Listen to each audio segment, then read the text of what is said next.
প্রিয়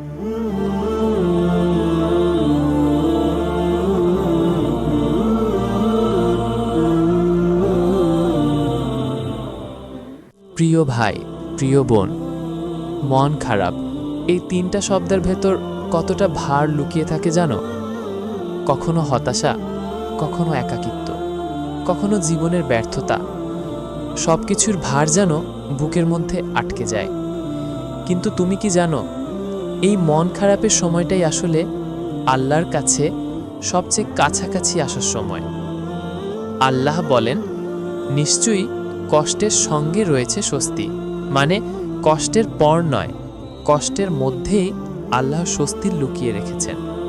তুমি হয়তো ভাবছ কেউ তোমাকে বুঝছে না, কিন্তু তোমার রব তো তোমার প্রতিটি নিঃশ্বাস জানে, তোমার চোখের প্রতিটি অশ্রু গণনা করে।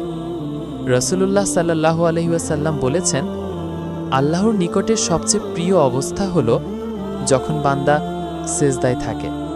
তাই মন খারাপের সময় বিছানায় শুয়ে চোখের পানি ফেলো না, বরং মাটিতে মাথা রাখো, সেজদায় পড়ে যাও। তুমি যা বলতে পারো না কাউকে, সেটা নিঃসন্দেহে বলো তোমার রবকে। মনে রেখো, তুমি একা নও, আল্লাহ তোমার সঙ্গে আছেন। তোমার কষ্টের খবর তার কাছে লুকোনো না। তাই মন খারাপ হলে হাসো না, কাঁদো না, বরং দোয়া করো।